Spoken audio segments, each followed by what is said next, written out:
New market এলাকায় বাইকে চেপে নাইট পেট্রোলিং করছেন কেন্দ্রীয় বাহিনীর জওয়ানরা। আগামী 29 তারিখ দ্বিতীয় তথা শেষ দফা নির্বাচন, তার আগে কেন্দ্রীয় বাহিনীর রুট মার্চ, আর এবার নিউ মার্কেট এলাকায় কেন্দ্রীয় বাহিনী বাইকে চেপে নাইট পেট্রোলিং। সুকান্ত মুখোপাধ্যায় সরাসরি আমাদের সঙ্গে রয়েছে। সুকান্ত,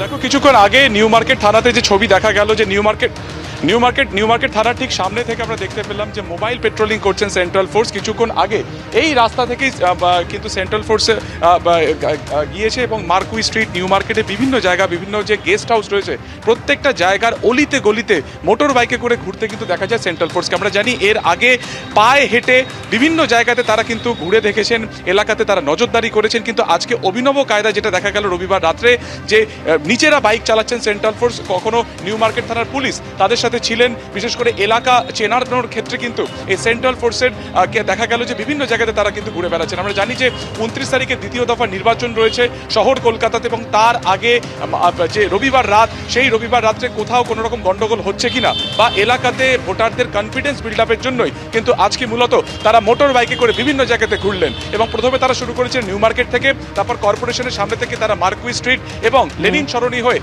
যে গোটা এলাকা রয়েছে প্রত্যেকটা এলাকাতে তারা যান এবং মোটর বাইকে করে তারা কিন্তু প্রত্যেকটা এলাকার উপরে নজরদারি করেছে। ধন্যবাদ। ভাঙড়ে বোমা উদ্ধারের তদন্ত এবার এনআইএ।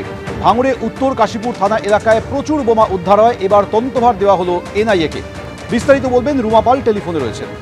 রুমা, দেখো, জানিয়ে রাখি, দক্ষিণ চব্বিশ পরগনা উত্তর কাশীপুর থানার মাঝেরহাটে বোমা উদ্ধারের ঘটনায় কিন্তু এনআইএ তদন্তের নির্দেশ দিয়েছে এবং সেই নির্দেশ দেওয়া হয়েছে কেন্দ্রের স্বরাষ্ট্র মন্ত্রক থেকে। এবং জানিয়ে রাখি, পুলিশ গিয়ে সেখানে এটা পরিত্যক্ত বাড়ি থেকে প্রায় 79টি কাঁচা বোমা মতো জিনিস উদ্ধার করে এবং দক্ষিণ চব্বিশ পরগনার মাঝেরহাট এলাকার কাছে একটি ফাঁকা বাড়িতেই কিন্তু রাখা ছিল। এবং এর পিছনে বড় কোনো ষড়যন্ত্র থাকতে পারে এবং তাই কেন্দ্রীয় সরকার এনআইএ তদন্তের নির্দেশ দিয়েছে, এমনটাই কিন্তু কমিশন জানিয়েছে, নির্বাচন কমিশন।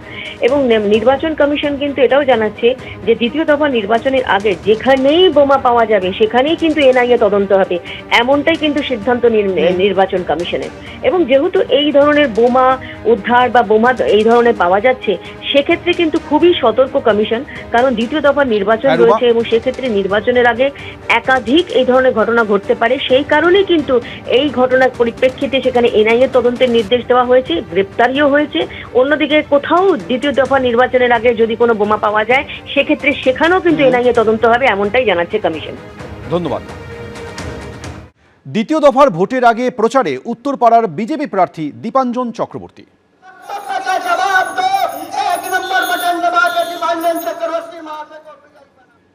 দীপাঞ্জনদা, জানতে চাইব যে মূলত কি বক্তব্য উত্তরপাড়া বিধানসভা কেন্দ্রের পরিপ্রেক্ষিতে? আজকে প্রধানমন্ত্রীর সভাতেও আপনি গিয়েছিলেন, আপনার সঙ্গে বিজেপির নেতারা রয়েছেন, আছেলাল যাদব তিনি যোগ দিয়েছেন বিজেপিতে, আপনার সঙ্গে রয়েছেন। কি বলবেন, কি প্রতিশ্রুতি মানুষের? প্রধানমন্ত্রীজির কতগুলো কথা খুব সুস্পষ্ট ছিল। এক নম্বর কথা খুব পরিষ্কারভাবে বলেছেন, উনি শুধু উত্তরপাড়া নয়, হুগলি জেলার মানুষের কাছে আবেদন করেছেন, দাবি করেছেন যে প্রথম পর্যায়ের যে 93% পোলিং হয়েছিল, হুগলির মানুষ যেন সেটাকে ছাপিয়ে যায়, সেই রেকর্ড যেন ভাঙে। আমরা প্রতিশ্রুতি দিয়েছি সেটা হবে, যেখানে কারণ ওটা পুরো হুগলির জন্য ছিল। হ্যাঁ, উত্তরপাড়ার জন্য যেটা বারবার উনি বলেছেন, যেটা আমার শুরু থেকেই ডিমান্ড ছিল যখন আমি এখানের জন্য মনোনীত হয়েছি প্রার্থী হিসাবে, হিন্দ মোটরের কারখানার আমার পুনর্জীবন চাই।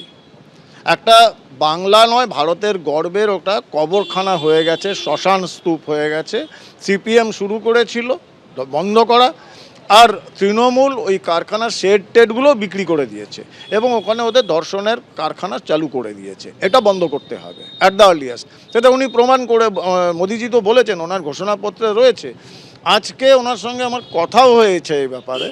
আমরা নিশ্চিতভাবে বিশ্বাস করি যেখানে শিল্প তালুক হবেই এই বিশাল জমিতে, এবং আগামী 1 বছরের মধ্যে সেই শিল্প তালুকে উত্তরপাড়ার প্রথম একজন যোগ্য শিক্ষিত যুবক, চাকরি বিক্রি করতে দেবো না, এখানে পার্থ চট্টোপাধ্যায়ের জায়গা নেই, এবং একজন শিক্ষিত যুবতী, তাদের হাতে অ্যাপয়েন্টমেন্ট লেটারটা মোদিজি দেবেন। উনি বলেছেন আমি আসবো, এটা উনি প্রমিস করেছেন আমার।